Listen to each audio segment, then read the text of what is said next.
Bookish voice में एक बार फिर से आपका स्वागत है। आप सुन रहे थे कौशिक की ब्राह्मण उपनिषद द्वितीय अध्याय। प्राण तत्व की उपासना सुप्रसिद्ध कौशिक की ऋषि के सुपुत्र ऋषि कौशिक की कहते हैं कि यह प्राण ही ब्रह्म है। उन प्रसिद्ध प्राण रूप ब्रह्म को यहाँ पर राजा के स्वरूप में कल्पित किया गया है। उन प्राण का मन ही दूत है, वाणी परोसने वाली उनकी रानी है, चक्षु संरक्षक मंत्री है और कर्णेंद्रिय संदेश सुनाने वाला द्वारपाल है। उन सुप्रसिद्ध प्राण रूप ब्रह्म को बिना मांगे ही ये सभी इंद्रिय अभिमानी देवगण भेंट प्रदान करते हैं। प्राण के सत्संग से मन और इंद्रियों की क्रियाएं सहज ही होने लगती है। यह प्रक्रिया स्वचालित होने से इसे बिना मांगे दी जाने वाली भेंट कहा गया है। इस तरह से जो इस रहस्य का ज्ञाता है उसको बिना याचना से मांगे ही समस्त चराचर प्राणी भेंट समर्पित करते हैं। उस श्रेष्ठ प्राण के उपासक के लिए यह गूढ़ व्रत है कि वह किसी से कभी कुछ भी ना मांगे। ठीक वैसे ही जैसे कोई भिक्षुक गांव में भीख मांगने पर जब कुछ भी नहीं पाता तो निराश होकर बैठा रहता है एवं कुपित होकर यह प्रतिज्ञा कर लेता है कि अब से इस गांव के लोगों के द्वारा देने पर भी दान ग्रहण नहीं करूंगा। वह भिक्षु जिस दृढ़ता से अपनी बात पर आरूढ़ रहता है, वैसे ही प्राण की उपासना करने वाले को अपने ना मांगने के व्रत से दृढ़ रहना चाहिए। याचक धर्म के साथ दीनता का भाव जुड़ा रहता है। याचना एवं दैन्य प्रदर्शन से सदा दूर रहने वाले साधक को लोग ऐसे ही आमंत्रण रहते हैं कि आओ हम तुम्हें भिक्षा प्रदान करेंगे। प्राण ही ब्रह्म है, ऐसा प्रसिद्ध महात्मा पैगंग्य भी कहते हैं। उन प्रसिद्ध प्राण रूप ब्रह्म के लिए वाणी से परे नेत्र इंद्रिय है, जो बाक इंद्रिय को सभी ओर से व्याप्त करके विद्यमान है। चक्षु से परे श्रोतेंद्रिय है, उसने नेत्र को सब ओर से व्याप्त कर रखा है। श्रवणेंद्रिय से परे मन है, जो कि श्रवणेंद्रिय को सब ओर से व्याप्त करके स्थित है, क्योंकि मन के सावधान रहने पर ही यह श्रोतेंद्रिय श्रवण करने में समर्थ हो सकती है। मन से परे प्राण है, जो मन को सभी ओर से व्याप्त करके स्थित है। प्राण ही मन को बांध कर रखने वाला है, ऐसी बात प्रसिद्ध है। प्राण के न रहने पर तो मन भी नहीं रह सकता, इसलिए सबकी अपेक्षा श्रेष्ठ एवं आंतरिक आत्मा होने से प्राण का ब्रह्म होना उचित ही है।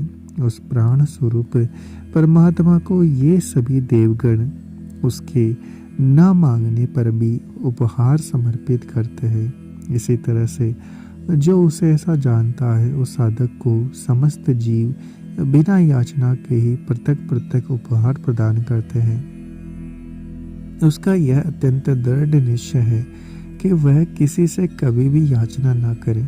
इस संदर्भ में वही पूर्वोक्त उदाहरण है। अब एकमात्र धन प्राण के निरोध की बात कही जाती है। यदि एकमात्र धन प्राण का ध्यान करे तो पूर्णिमा अथवा अमावस्या को या फिर शुक्ल अथवा कृष्ण पक्ष की किसी भी शुभ तिथि को पुण्य श्रेष्ठ नक्षत्र में अग्नि की स्थापना, विधि का परिसमान कर संस्कार, कुशों का बिछाना, अभिमंत्रित जल से अग्नि वेदी आदि का अभिषेक एवं अग्नि पर पात्र में रखे हुए घृत का शोधन करके दाहिने घुटने को पृथ्वी पर स्थिर करके सुरुवा से, चम्मच से या कासे की करछुल से मूल संस्कृति में दिए हुए बाग नाम देवता स्वाहा आदि मंत्रों द्वारा विधिवत आहुति समर्पित करें। मंत्रों के भाव इस प्रकार है कि ओम बाग नाम देवता अवरोधिनी अवरुंदा तुष्य स्वाहा। वाणी नाम से प्रसिद्ध देवी अवरोधिनी नाम साधक की कामना पूर्ति करने वाली है। वह मुझ प्राण की उपासना करने वाले को अमुक व्यक्ति से इच्छित अर्थ की सिद्धि कराए, उसके लिए घृत आहुति सादर समर्पित है। प्राण देवता अविष्ट सिद्धि प्रदान करने में समर्थ है। वे मुझ प्राण उपासक को धन की प्राप्ति कराए, इसके लिए यह आहुति समर्पित है। चक्षु नाम से युक्त देवी कामना पूर्ति में सहायक होती है। वह देवी मुझ प्राण उपासक को अमुक व्यक्ति से अविष्ट प्राण प्राप्त कराए, यह घृताहुति उसी के लिए समर्पित है। श्रोत्र नाम से युक्त देवी अविष्ट फल प्रदान करने वाली है। वह मुझ प्राण स्वरूप ब्रह्म के साधक को अमुक व्यक्ति से इच्छित धन प्राणों की प्राप्ति कराए, इसके निमित्त यह घृताहुति समर्पित है।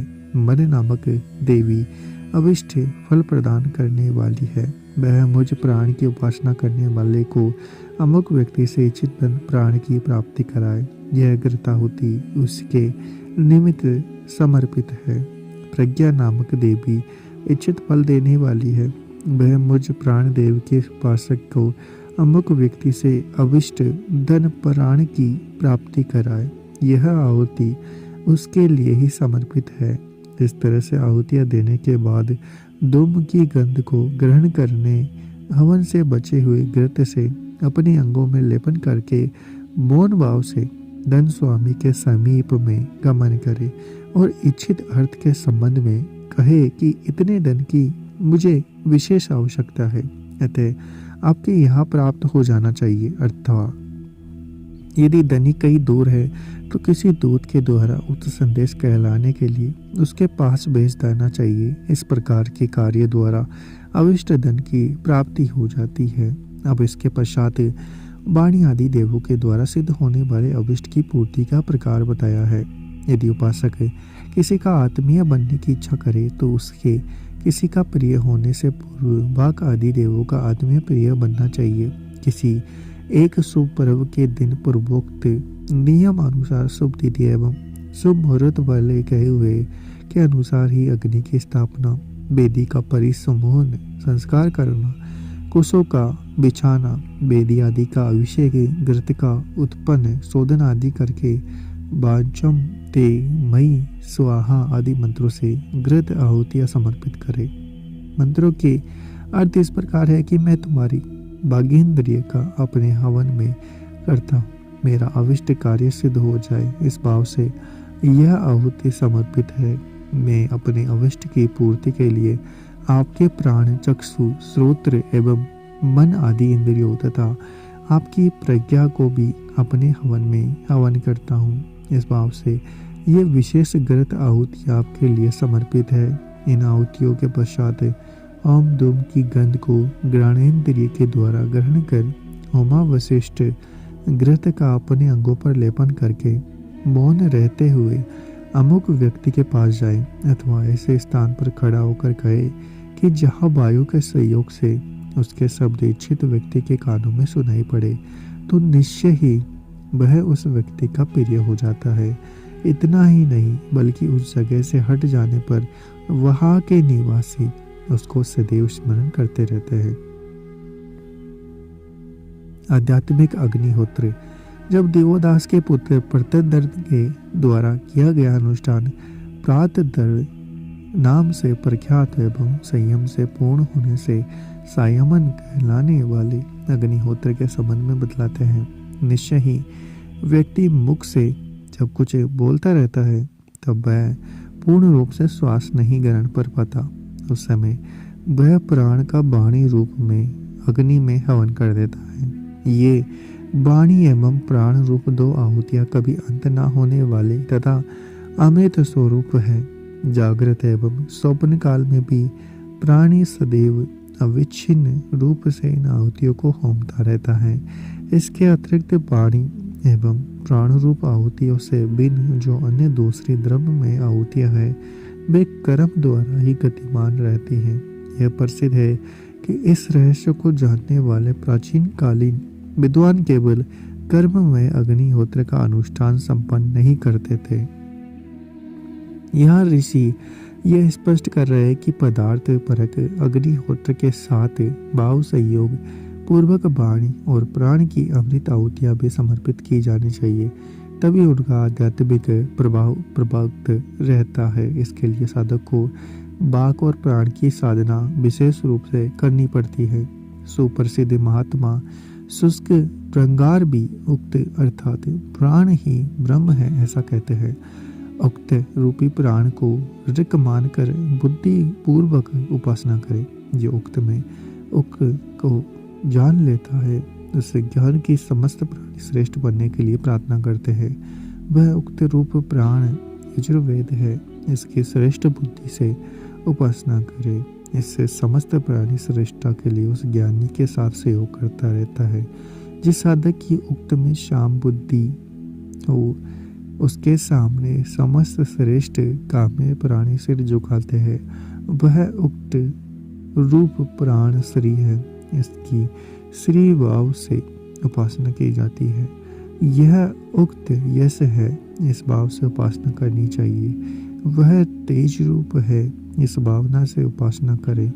इस संदर्भ में यह उदाहरण है कि जिस प्रकार अध्यात्म शास्त्र सभी शास्त्रों में अत्यंत श्री संपन्न परम यशस्वी एवं परम तेजो में होता है, वैसे ही जो इस तरह से उस उक्त रूप प्राण को जानता है वह मन से संपूर्ण प्राणियों में सर्वाधिक श्री संपन्न परम यशस्वी एवं परम तेजोमय होता है। इस उक्त रूप प्राण को एवं ईंटों के द्वारा निर्मित वेदी पर संचित कर्ममय अग्नि को भी अभिन्न अनुभव करते हुए अर्धव्यु नामक ऋत्विक अपना संस्कार संपन्न करता है। उस प्राण में ही यह यजुर्वेद साध्य कार्यों का विस्तार करता है। इस वेद रूप तरई विद्या की आत्मा यह अर्धव्यु रूप प्राण है। प्राण को ही इस विद्या की आत्मा कहा गया है। जो प्राणी इस प्राण को इस प्रकार से जानता है कि वह स्वयं भी प्राण के सदृश हो जाता है। विविध उपासनाओं का वर्णन। इसके पश्चात अब कौशिक के ऋषि के द्वारा अनुभव में लाई हुई 3 बार संपन्न की जाने वाली उपासना पद्धति कही जाती है। यज्ञोपवीत को सव्य भाव से बाएं कंधे पर रखकर आचमन करे। तदंतर जल पात्र को 3 बार शुद्ध जल से भरकर उदय होते हुए सूर्य को अर्घ्य प्रदान करे। अर्घ्य प्रदान करते समय इस मंत्र का उच्चारण करे कि ओम भर्गोऽसि पापमानम में मृगदधि, अर्थात संसार को तृणवत त्याग देने से तुम वर्ग कहलाते हो। मेरे पापों को मुझसे दूर करो। इस तरह मध्याह्न काल में भी भगवान भास्कर का उपासना करे। उस समय इस मंत्र का उच्चारण करें। ओम उदर्गोऽसि पापमानम में सगुणानि, अर्थात उदर्ग कहे जाते हो, मेरे पापों को नष्ट करो। इसी तरह सायकाल में अस्त होते हुए भी भगवान सूर्य का निम्न मंत्र से उपस्थान करें। ओम संवर्गोऽसि पापमानम में संवर्धति, अर्थात तुम संवर्ग कहलाते हो, तय मेरे पापों को दूर करो। इस उपासना का परिणाम यह है कि मनुष्य दिन एवं रात्रि में होने वाले समस्त पापों का पूर्णतः परित्याग करने में समर्थ हो जाता है। अब दूसरी उपासना का वर्णन करते हैं। हर महीने की अमावस्या को जब सूर्य के पश्चिम भाग में स्थित सुषुम्ना नामक ऋषि में चंद्रमा का स्थित होना स्पष्ट परिलक्षित हो, उस समय उपरोक्त विधि से ही उपस्थान पूजन करें। इसकी विशेषता मात्र इतनी है कि अर्धव्य पात्र में तो हरी दुर्वा के अंकुर भी रखे एवं उससे अर्घ्य धूते हुए चंद्रमा के प्रति यते सुसीम हृदय मति पौत्र मदय रुदम मंत्र से प्राणी का वाणी का प्रयोग करे।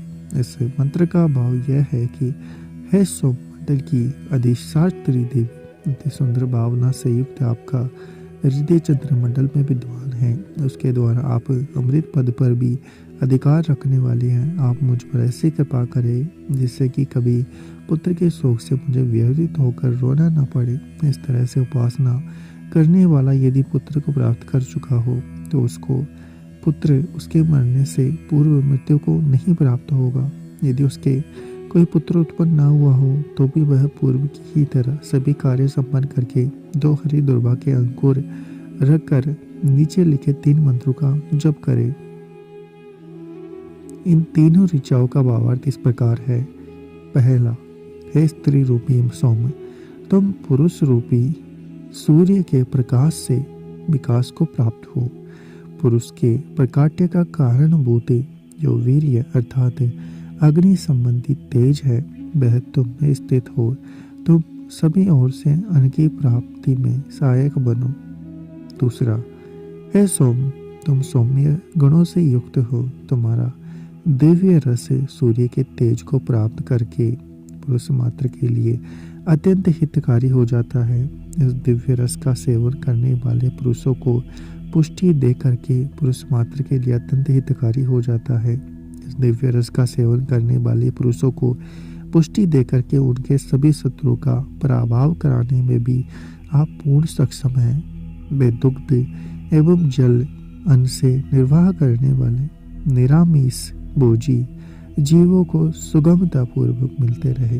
अगण्य तेज से उस प्रसन्नता को प्राप्त करते हुए तुम अमृत की प्राप्ति में सहयोगी बनो तथा स्वयं ही स्वर्ग लोक में अनुपम यश को स्थिर करो। तीसरा, द्वादश आदित्य रूपी पुरुष जिस स्त्री रूपी प्रकृति में सोम को अपने दिव्य देश से आनंदित करते हैं एवं स्वयं पुष्ट रहते हुए अक्षय बल से संपन्न त्रिलोक को संरक्षण देते हैं, ऐसे राजा वरुण और बृहस्पति हम सभी को उस सोम रूपी अंशु किरण से आनंद एवं शक्ति प्रदान करे। उपयुक्त 3 ऋचाओं के जप के पश्चात चंद्रमा के समक्ष अपना दाहिना हाथ उठाए तथा नीचे लिखे मंत्र का उच्चारण करे।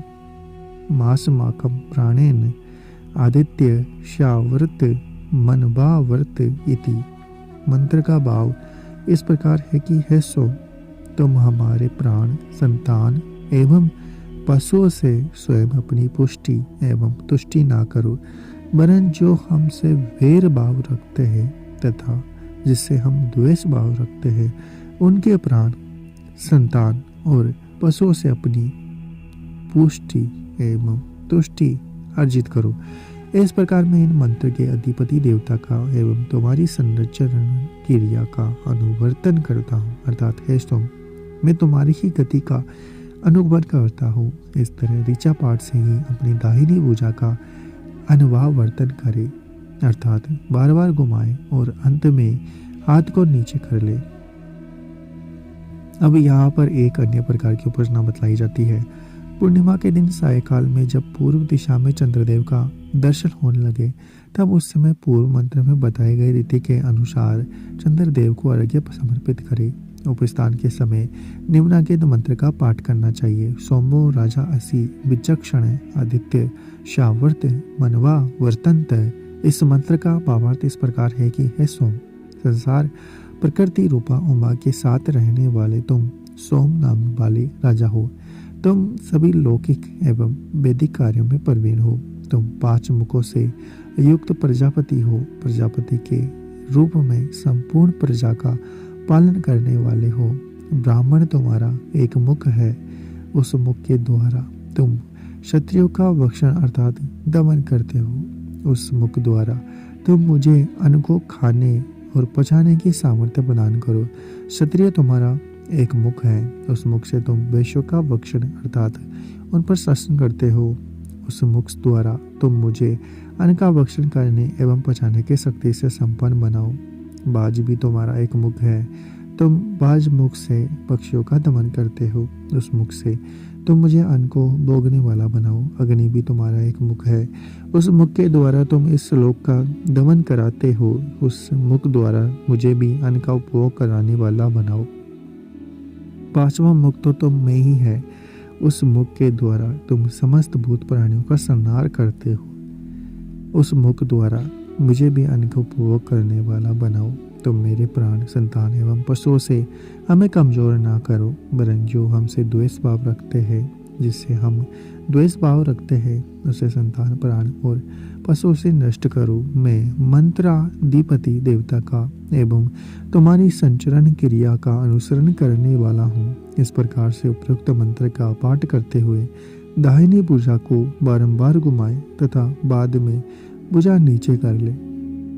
इस प्रकार से सोम की प्रार्थना करने के बाद गर्भाधान के लिए पत्नी के पास में बैठने से पहले उसके हृदय का स्पर्श करें। उस समय नीचे लिखे मंत्र का पाठ करें। मंत्र इस प्रकार है, इस मंत्र का भाव इस प्रकार है कि है सुंदर सीमंत मांग वाली सुंदरी, तुम सोम रूप वाली हो, तुम्हारा हृदय प्रजा का पालक है, उसके अंदर जो सोम मंडल की तरह अमृत राशि की दुग्ध नीत है उसे मैं जानता हूँ, अपने को मैं उसका पूर्ण ज्ञाता मानता हूँ। इस सत्य के प्रभाव से मैं कभी पुत्र से संबंधित शोक से ना रहूं, अर्थात मुझे पुत्र का शोक कभी भी ना झेलना पड़े। इस तरह की प्रार्थना करने से साधक के संतान की मृत्यु नहीं होती। इसके पश्चात अब दूसरी उपासना का वर्णन करते हैं। प्रदेश में रहकर बाहर से वापस आया हुआ व्यक्ति अपने पुत्र के मस्तक का स्पर्श करते हुए निम्न मंत्र को पढ़े। अमुक नाम से युक्त है पुत्र, तुम नरक से पार करने वाले हो, तुम मेरे अंग प्रत्यंग से उत्पन्न हुए हो, मेरे हृदय से तुम्हारा प्रकाट्य हुआ है, तुम स्वयं मेरे ही आत्मस्वरूप हो, तुमने ही हमारे वंश की रक्षा की है। हे पुत्र, तुम शतायु हो। यहाँ अशोक की जगह पर पुत्र के नाम का उच्चारण करना चाहिए और साथ ही नामोच्चारण के समय निम्न मंत्र का पाठ करना चाहिए। हे वत्स, तुम पत्थर, कुठार एवं बिछा हुआ स्वर्ण बनो और तुम्हारा शरीर पत्थर की तरह सुगठित, बलवान, स्वस्थ, निरोग बने।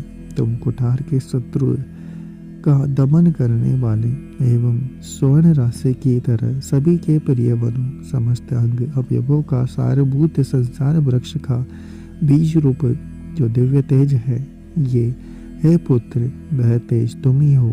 तुम 100 वर्षों तक जीवित हो। यहाँ पर फिर से अशोक के स्थान पर पुत्र का नाम लेना चाहिए और साथ ही निम्न मंत्र का पाठ भी करना चाहिए। प्रस्तुत मंत्र का भावार्थ इस प्रकार है। हे पुत्र, प्रजापति ब्रह्मा जी अपनी सृष्टि को नष्ट ना होने देने के लिए उसे जिस तेज से युक्त करके अनुग्रहित करते हैं, उसी तेज से तुम भी युक्त हो। हे पुत्र, मैं तुम्हें सभी तरफ से स्वीकार करता हूँ। तत्पश्चात यहाँ भी अशोक के स्थान पर पुत्र का ही नाम उच्चारण करे तथा पुत्र के दाहिने कान में नीचे लिखे मंत्र का पाठ करे। अस्मै प्रयदंती द्रविणा नहीं देदी। मंत्र का अर्थ इस प्रकार है। हे मज्ञवन, आप सरल भाव का आश्रय लेकर इस पुत्र को संरक्षण प्रदान करें। पुनः इसी मंत्र को बाएं कान में जपे। तत्पश्चात पुत्र के मस्तक को सूंघे तथा इस मंत्र का पाठ करे। इस मंत्र का भावार्थ इस प्रकार है कि हे पुत्र, संतान परंपरा का उच्छेद ना करना। मन, वाणी एवं शरीर से तुम्हें कभी कष्ट ना हो। तुम सैकड़ों वर्षों तक जीवित रहो। मैं तुम्हारा अमुक नाम से प्रख्यात पिता तुम्हारा नाम लेकर तुम्हारे मस्तक को सूंघ रहा हूँ। यहाँ पर अशोक के स्थान पर पिता को अपना नाम लेना चाहिए। इस मंत्र पाठ के बाद 3 बार पुत्र का मस्तक सूंघे। तत्पश्चात निम्न मंत्र को पढ़कर मस्तक के सभी तरफ से 3 बार इकार हिम शब्द का उच्चारण करे। हे वत्स, गोए जिस तरह से अपने बछड़े को बुलाने के लिए रंभाती है, वैसे ही प्रेम पूर्वक मैं भी तुम्हारे लिए हिंकार करता हूँ, अर्थात हिंकार करके तुम्हें बुलाता हूँ। देव परिमर के रूप में प्राण की उपासना। अब इसके अंतर देवों से संबंधित परिमर का वर्णन करते हैं। अग्नि एवं प्राणी आदि देवता हैं। ये सभी क्षीण अथवा मृत होकर महाप्राण प्रवाह में विलीन होते हैं। इसे ब्रह्म रूप प्राण को ही यहाँ पर परिमर कहा गया है। यहाँ यह जो प्रत्यक्ष रूप में अग्नि प्रज्वलित हुई है, इस रूप में स्वयं ब्रह्म ही प्रकाशित हो रहा है। जब अग्नि नहीं जलती है तब उस मृत अर्थात बुझी हुई अग्नि का तेज सूर्य में ही विलीन हो जाता है। इस प्रकार सूर्य जब दृष्टिगोचर नहीं होता है तब उसका तेज वायु और प्राण में विलीन हो जाता है। यह जो चंद्रमा दृष्टिगोचर हो रहा है, निश्चय ही इस रूप में ब्रह्मा ही दीप्तिमान हो रहा है। चंद्र जब दृष्टिगोचर नहीं होता तो तेज भी प्राण एवं वायु को प्राप्त हो जाता है। ये जो विद्युत कौंदती है, निश्चय ही उस रूप में ब्रह्म ही प्रकाशित हो रहा है। जब यह नहीं कौंदती है तब मानो वह मृत्यु को प्राप्त हो जाती है। उस समय विद्युत का तेज वायु एवं प्राण को प्राप्त हो जाता है। वे सभी प्रसिद्ध अग्नि, सूर्य, चंद्रमा एवं विद्युत स्वरूप सभी देवगण प्राण में प्रविष्ट होकर स्थिर रहते हैं। वायु अर्थात आदि देविक प्राण में विलय होकर वे विनष्ट नहीं होते, वरन पुनः उस वायु से ही उनका प्रकाट्य होता है। इस तरह से यह आदि देविक दृष्टि हुई। अब आध्यात्मिक दृष्टि बतलाई जाती है। पुरुष वाणी के द्वारा जो भी कुछ बोलता है वह मानो ब्रह्म ही प्रकाशित हो रहा है। जब वह नहीं बोलता उस समय बाघ का तेज चक्षु को मिल जाता है। इस प्रकार प्राणी का मिलन प्राण में हो जाता है। यह पुरुष चक्षु के माध्यम से जो कुछ भी देखता है ऐसा लगता है कि ब्रह्म ही प्रकाशित हो रहा है। जब चक्षु से भी कुछ नहीं दिखाई देता तो उस समय चक्षु का तेज श्रोत्र को मिल जाता है एवं प्राण में ही विलीन हो जाता है। यह जो भी कुछ सुनता है यह ऐसा प्रतीत होता है कि स्वयं ब्रह्म ही घोषित हो रहा है, और जब यह श्रवण नहीं करता उस समय उसका प्रकाश मन को प्राप्त हो जाता है तथा प्राण का प्राण में विलय हो जाता है। यह जो मन के द्वारा ध्यान करता है यह मानो ब्रह्म ही घोषित हो रहा है, अर्थात जब चिंतन नहीं करता तब उस समय मन का तेज भी प्राण में विलीन हो जाता है। इस तरह ये समस्त वाक इंद्रिय आदि देवता प्राण में ही प्रवेश करके स्थित होते हैं। प्राण में विलीन होकर वे विनष्ट नहीं होते, इसलिए पुनः प्राणों के द्वारा ही वे प्रकट होते हैं। उस देव परिमर अर्थात प्राण का पूर्ण ज्ञान हो जाने के बाद यदि वे ज्ञानी पुरुष ऐसे दो ऊंचे पर्वतों को जो पृथ्वी मंडल के उत्तरी ध्रुव से लेकर दक्षिणी ध्रुव तक फैले हो अपनी इच्छा अनुसार चलने के लिए प्रेरित करें, तो वे पर्वत इन विद्वानों के श्रेष्ठ पुरुषों की आज्ञा की उपेक्षा नहीं कर सकते। इसके अतिरिक्त जो भी मनुष्य इस देव परिमर के जानकार श्रेष्ठ पुरुष से द्वेष भाव कराते हैं या फिर वह खुद ही जिनसे द्वेष रखता है वे सब के सब सदैव के लिए विनष्ट हो जाते हैं। अब मोक्ष हेतु सर्वश्रेष्ठ प्राण की उपासना आदि साधन के गुणों से विशिष्ट सर्वश्रेष्ठ प्राण की उपासना का वर्णन किया जाता है। एक समय वाणी आदि समस्त देवता अहंकार के वशीभूत हो अपनी महत्ता सिद्ध करने हेतु आपस में विवाद करने लगे। वे सभी प्राण के साथ ही शरीर से बहिर्गमन कर गए।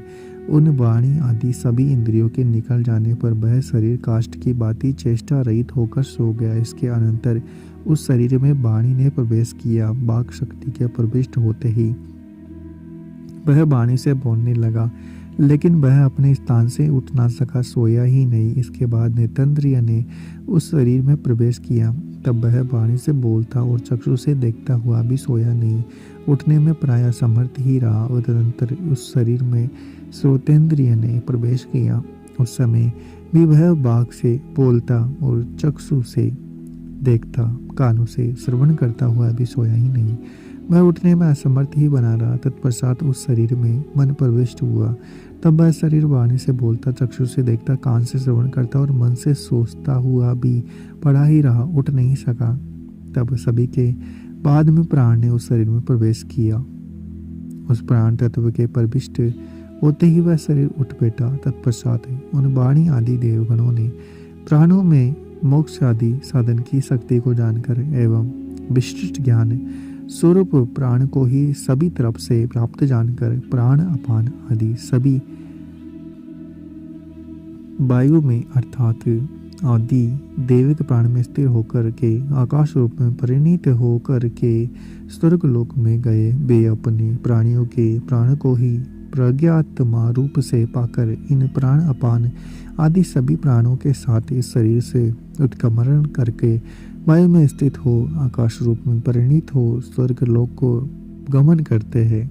वह मनीषी वह उस प्रसिद्ध प्राण का ही रूप हो जाता है जिनसे वे सभी वाक आदि देवता प्रतिष्ठित होते हैं। उस प्राण तत्व को पाकर वह मनीषी प्राण के उस अमृत तत्व से गुण से संपन्न हो जाता है, जिस अमृत तत्व गुण में भी वाणी आदि समस्त देवता भी प्रकट होते हैं। प्राण उपासक का संप्रदान कर्म। अब पिता पुत्र के संप्रदान कर्म का वर्णन करते हैं। जब पिता वह निश्चय करे कि मुझे अब इस शरीर का परित्याग करना है, तब वह अपने पुत्र को पास में बुलाए। तत्पश्चात कुश काशादि तरणों से यज्ञशाला को ढक कर की विधि विधान से अग्नि को स्थापित करे। अग्नि के उत्तर या पूर्व दिशा में जल से भरा हुआ कलश प्रतिष्ठित करे। कलश के ऊपर दाने से भरा हुआ पूर्ण पात्र भी रखे।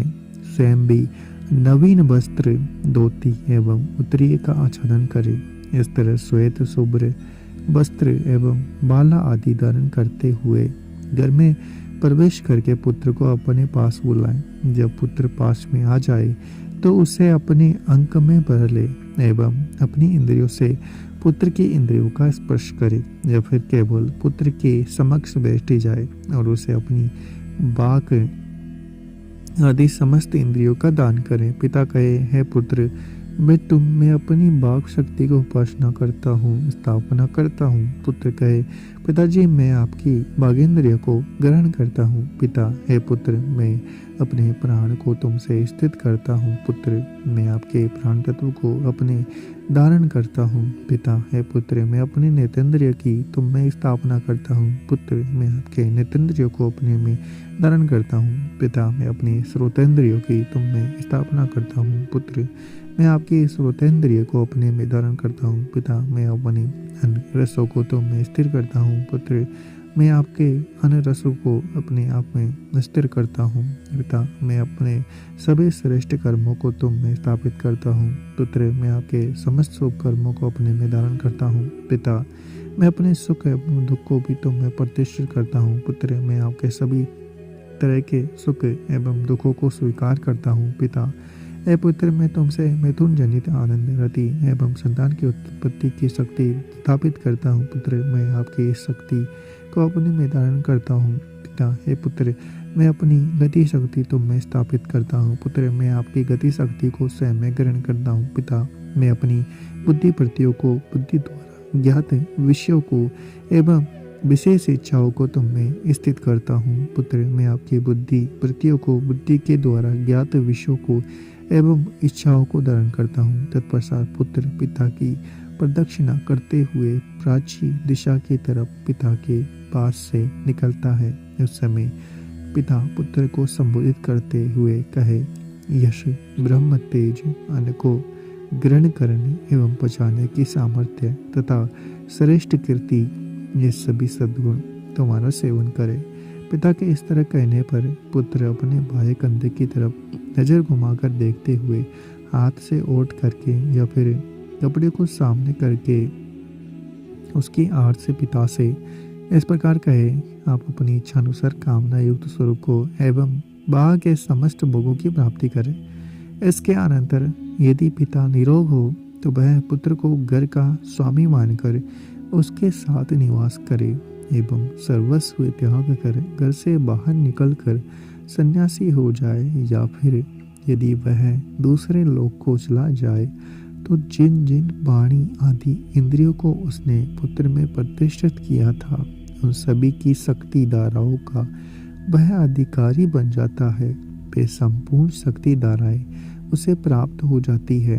यही वास्तव में सही उत्तराधिकार है। इस प्रकार इस उपनिषद का दूसरा अध्याय समाप्त होता है। अगले एपिसोड में हम देखेंगे इसी उपनिषद का तीसरा अध्याय। उम्मीद है आपको हमारा ये प्रयास पसंद आ रहा होगा। चैनल को सब्सक्राइब करें, वीडियो को लाइक और शेयर करना ना भूलें।